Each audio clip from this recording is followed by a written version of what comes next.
Welcome back to LaxRatsTV. This is State of Lax Episode 2. We're coming off a good weekend in San Diego where, honestly, Torero Stadium looks sold out. Like I said, I was there last year and it was an unreal environment, and it seemed really similar this year. Super pumped with how it looked. The environment looked great. The grass field, as a player, I love it because grass is the best surface to play on, no doubt. But, 4 games in the span of 24 hours, it was, people were slipping at the end a little bit, but I mean, it looks like it's a great venue for lacrosse, and I hope that the Redwoods end up playing there for years to come. So let's get right into it though. So game recaps. We had the first game of the weekend was Woods versus Outlaws. 3 stars: Pat Cavanaugh, McAdory, and McNaney. Some thoughts. Pat Cav is so back. He's sticking his shots. He's playing with confidence. This is Pat Cav. Honestly, both the Cavanaughs, but particularly I think of Pat when I say this. He is the epitome of a confident lacrosse player. He's a dude who's not scared to get to his spots and make plays on the field.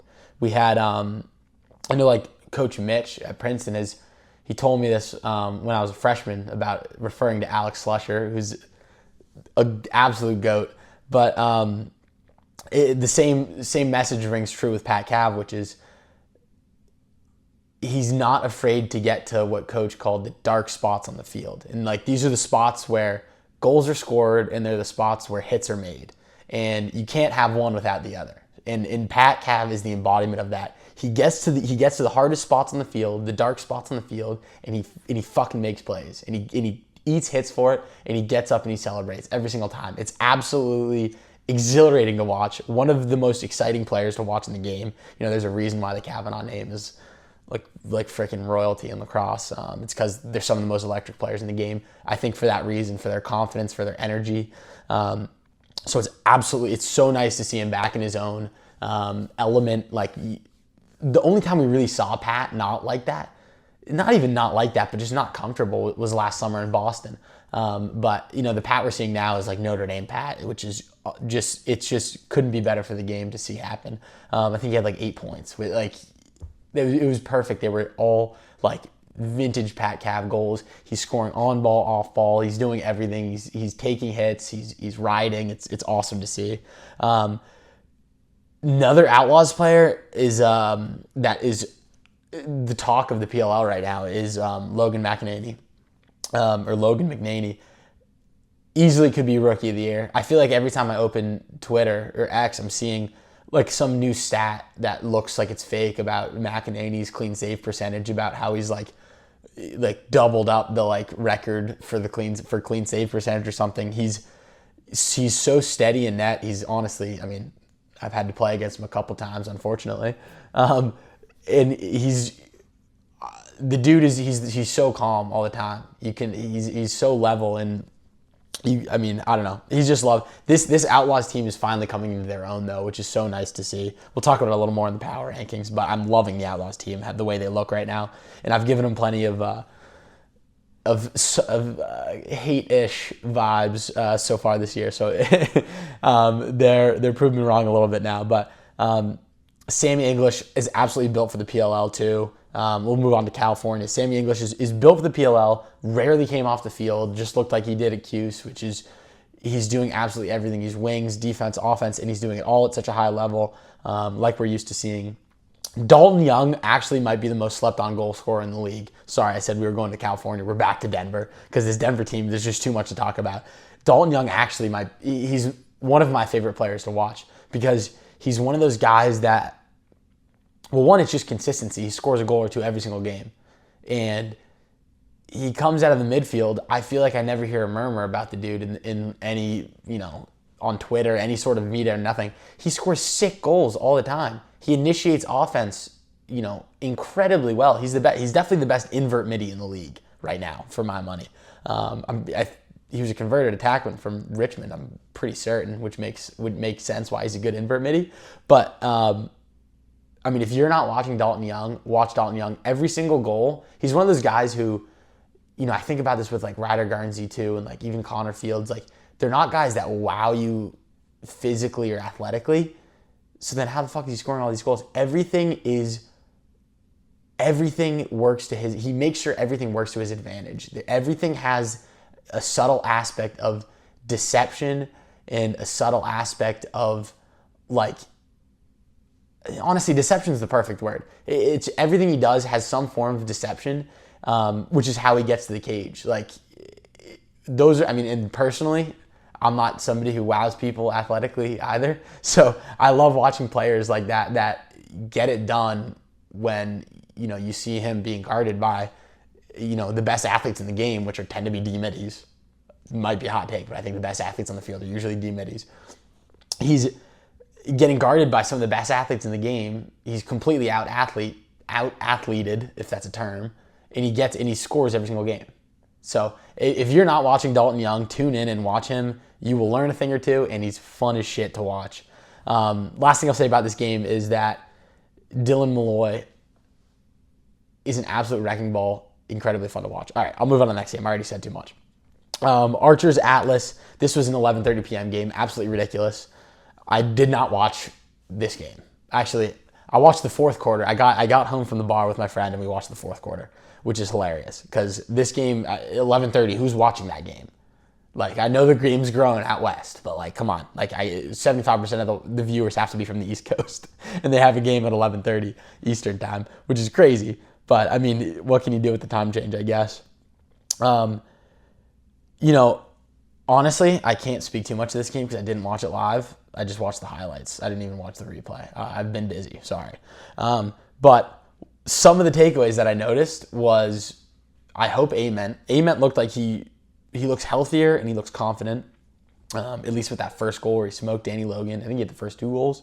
I love Ament. The dude is, like, he reminds me of Drenner, where, like, you know, you're switching him from attack to mid. He gets hurt. He comes back. You just can't count him out. And I absolutely love it. He looked like he was a little frustrated early in the year, but that game just looked absolutely awesome. So I'm happy to see him back. And he's just an impressive player in terms of being able to be, you know, malleable and switch positions, come back, whatever it is. He's just a stud. Trainer is an absolute future star. I volunteer to lead the Matt Trainer fan group.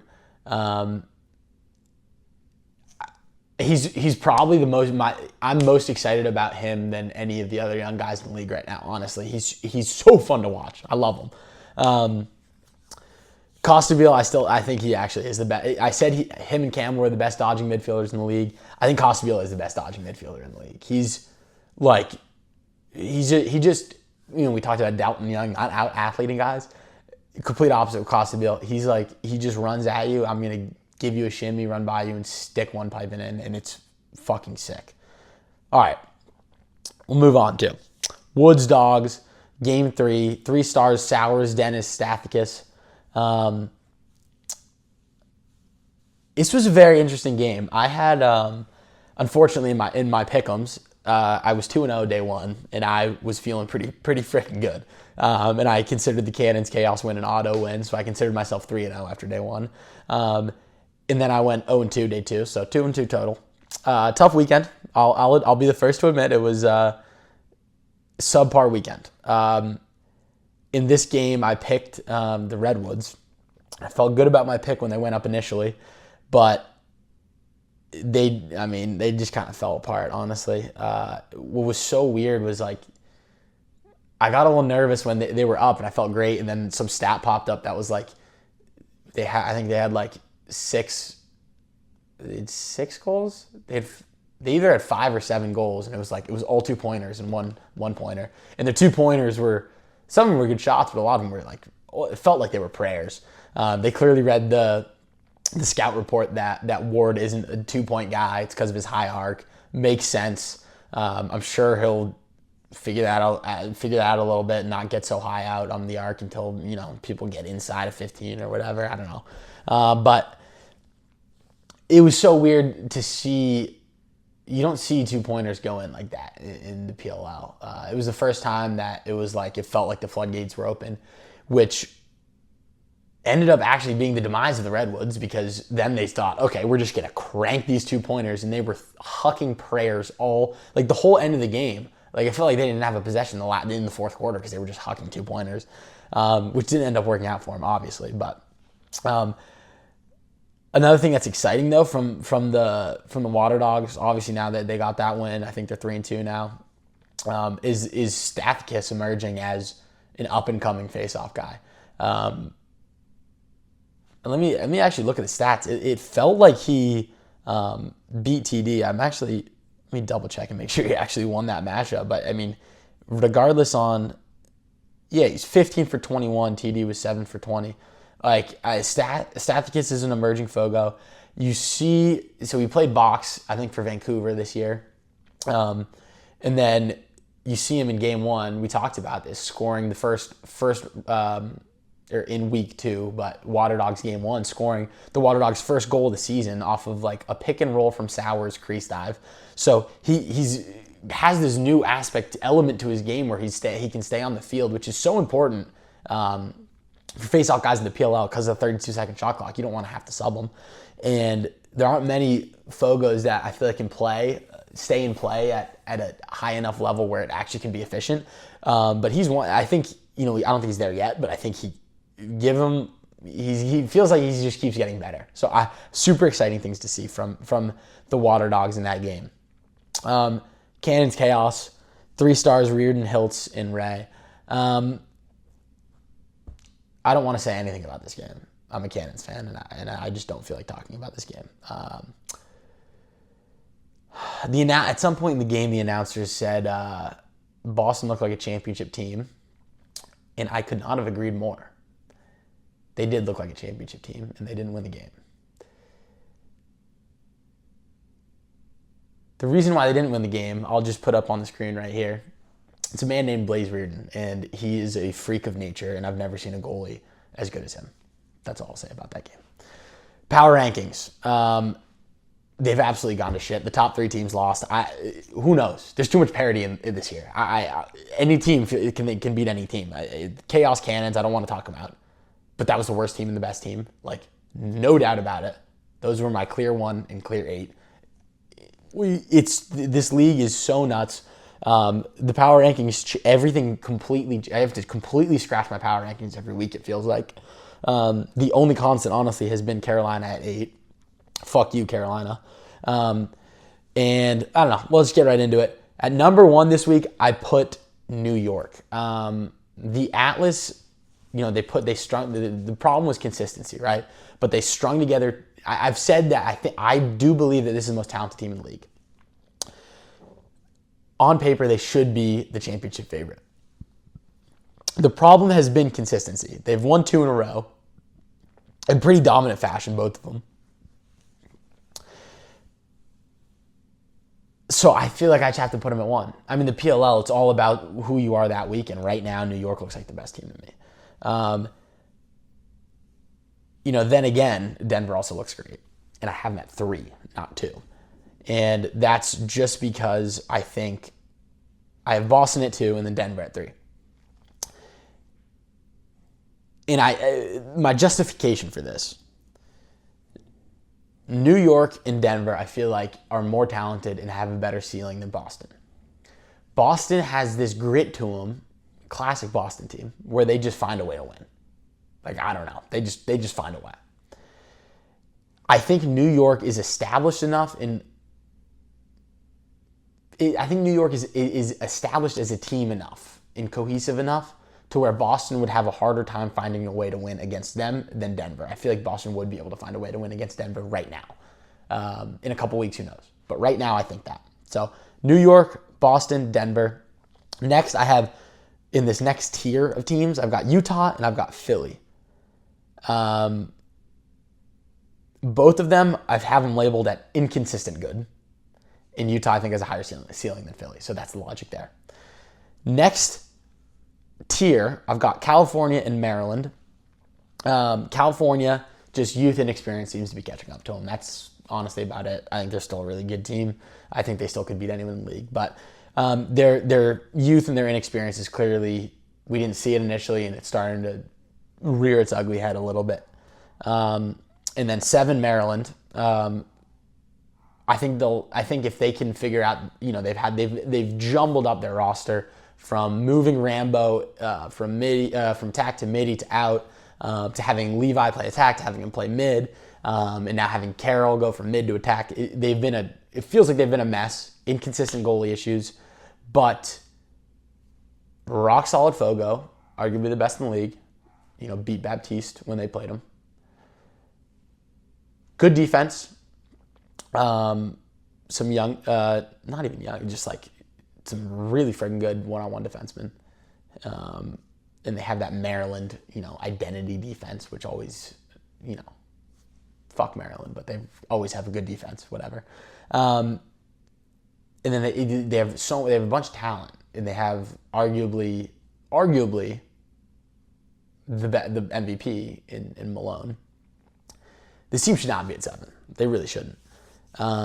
Once they solidify what they want their offensive starters to be, and get a little bit better goalie play, this team will shoot up the standings. But right now, they don't have it figured out, so I have them at 7. But I think that they'll move up past California. I think by the end of the season, they'll be up past California and probably Philly too. So I think this is a top 5 team in the making, but not yet. Right now, they're 7. 8, still Carolina, obviously. Even though they beat the Cannons, you can't 20-6 against Maryland. Like, come on, you can't do that. Like, I wanted to put them at 7, just because it's a little justification for the Cannons that maybe they didn't lose to the worst team in the league. But Carolina definitely still is the worst team in the league. It's such a trap game though with this defense in Blaze and Cage. And I freaking love Inacio at the X now, and he's balling out, which I love. But with this defense, with Blaze in the net, like they could win any game. Like, you can't count them out of any game, honestly. And that's just the story of the PLL right now, is that any team can win any game. But unfortunately, they have to be at 8. You really can't put them any higher, I don't think. All right, All-Star Break award predictions. Let's get right into it. I've got for MVP.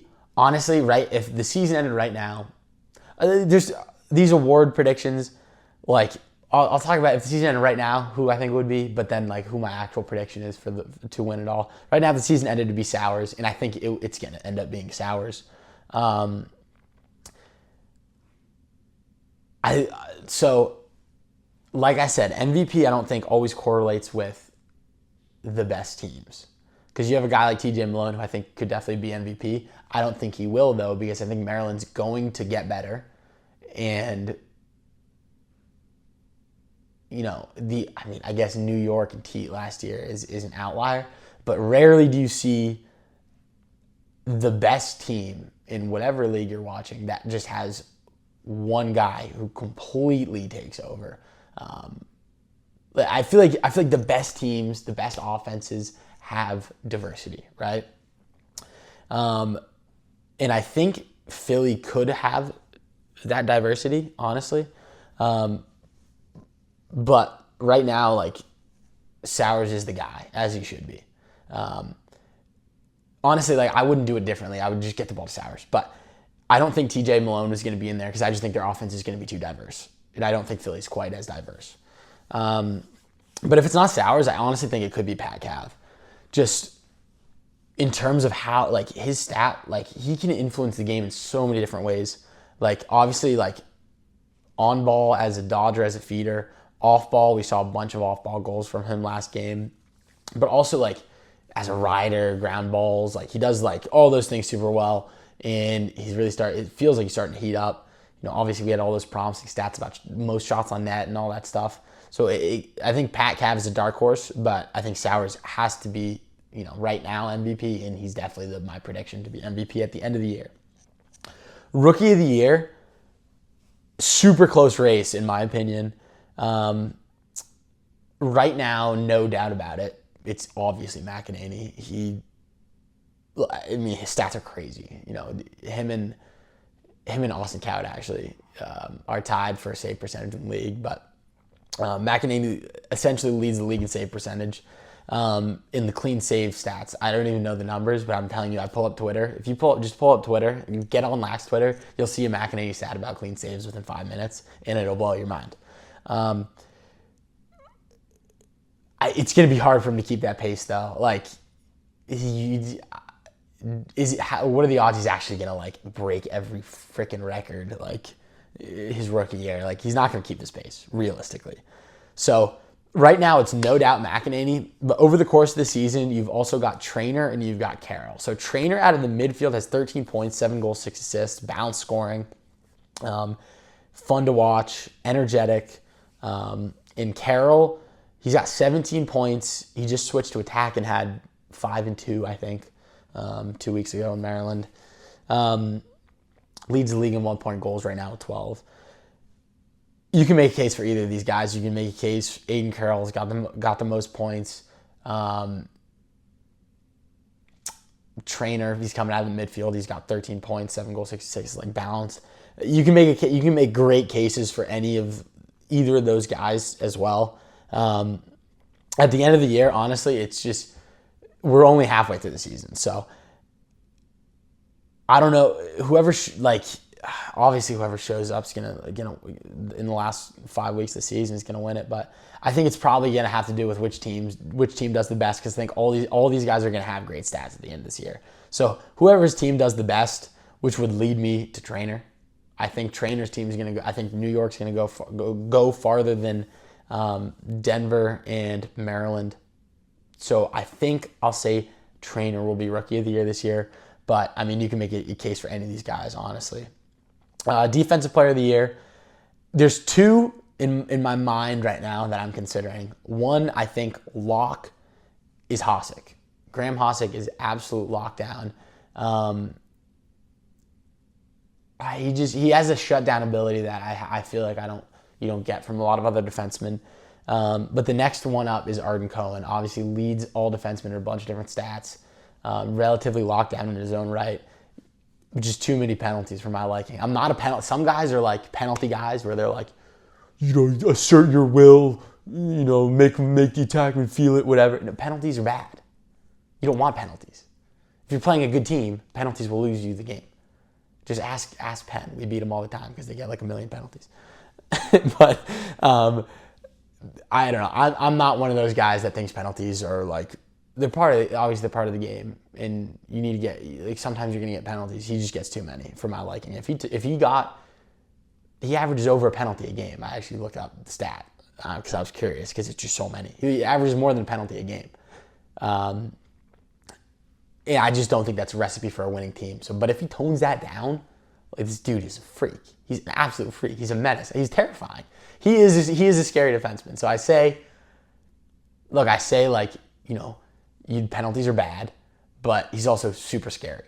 Then again, Graham Hossack is scary as shit, and he doesn't get that many penalties. So I don't know. Right now it's Hossack. I think it's going to be Hossack, but Cohen is definitely in the conversation as well. Goalie of the year. Right now, it's got to be McNaney or McNaney. I always confuse that name, McNaney, I think. It's got to be him because of the stats, obviously, that we talked about. But it's going to be Blaze. Like, what are we talking about? Blaze, I think, is the greatest goalie of all time. It's going to be Blaze. Dark horse, though, would be Dobson if he can take this week off. Obviously, he hasn't been the same since he hurt his ankle. If he takes this week off, gets healthy, finishes the second half of the year strong, they make a playoff run, easily could be him. But if I was putting money on it, I would put money on Blaze, no doubt. Now, face-off athlete of the year. I don't know shit about face-offs. I come out and say it right now. So I don't know anything about face-offs. We can get Andrew McMeekin's take on this. I'm sure he'll call me when I post this and yell at me for some reason. But it's obviously Nardella or Baptiste. Those are the only two that are in this conversation. Nardella beat Baptiste head-to-head, but Baptiste has better stats. I honestly have no idea who I think is going to win this one. It's probably going to be Baptiste because he's such a big face in the league too. But like something that I looked at in my limited knowledge about faceoffs was ground balls. So the way I thought about this was 32-second shot clock off of faceoffs. Faceoff guy essentially needs to win it forward to himself to have a good chance for their team scoring, right? If they win it back, to a teammate. Like, you get the ball with like freaking 15 seconds. It's just not a high scoring, potential out of that. The best thing you can do is win it to yourself, which would be indicated through ground balls.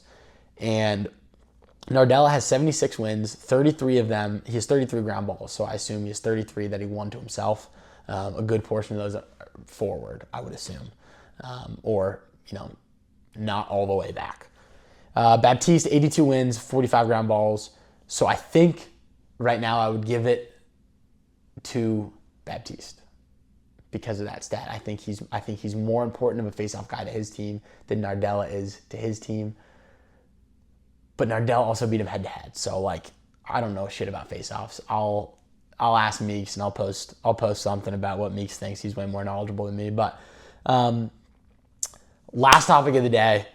Does the PLL mean more in non-traditional hot spots? This came to my attention. I can't remember who tweeted it. I think it was either Jordy or Dukes or someone, but it was like a screenshot. If I'm remembering right, it was a screenshot of the crowd in California. Great crowd. Everyone's wearing green. Everyone's wearing Cali Redwoods merch. And I was like, shit. Like, I was harping on the PLL for their attendance and their fandom last week in Maryland, but maybe I'm wrong. And I think it makes sense to me now, the more I think about it, that the PLL is obviously pro lacrosse in general, but the PLL is going to mean more in these non-traditional hotspot locations. If you live in Maryland and you love lacrosse, you are just watching high quality college and high school lacrosse the last freaking 6 months, right? That's not the case out in California, It's just I've coached and I've played a bunch out on the West Coast. Fun fact: I'm a Boston guy and I played West Coast Stars, which I do get plenty of chirps for. But what I find from the West Coast is that it's this odd array of some of the most talented and most athletic players in the game. But just the quality overall is dog shit compared to like what we're used to over on the East Coast. Like you watch this, like I've coached kids from all over California, but like I'm thinking about San Diego right now, and their high school lacrosse is like borderline unwatchable, but they're a phenomenal player. So if you're a lacrosse fan in San Diego, you spend the whole year. There's no good high school. There's no good club. All the good club tournaments are on the East Coast. There's no good high school, club, or college lacrosse to watch. All you've got are the San Diego Seals in the winter, in the spring. And then you have this one weekend where, for California's homecoming, the PLL all comes to San Diego. So it makes sense to me, now that I've thought about it, that the PLL has to mean more to these non-traditional hotspot locations. It just makes sense that all these people are wearing, California Redwood merch. Like, what are they going to wear? They're not wearing Boys Latin merch. They're not wearing, Boston University lacrosse merch. They're Hopkins merch. They're wearing California Redwoods because that's all they have. So it makes sense to me. They have that and they have the Seals. So it's pretty cool, honestly, to see that happen. I think that it indicates the growth of the game that people want. Like, people in non-traditional hotspots, like, they want lacrosse. They want it. They're buying merch. They're going to these events. They want lacrosse. It seems like they want it more than Maryland, more than Baltimore, because there weren't many people in Baltimore, and even less people that were wearing Whipsnake stuff. So it's just cool to see overall. All right. Well, this was State of Lax episode 2. Thank you for tuning in. This week's All-Star Week, so I'll try to pump out some content from that, but we will see you guys soon. Thanks for tuning in.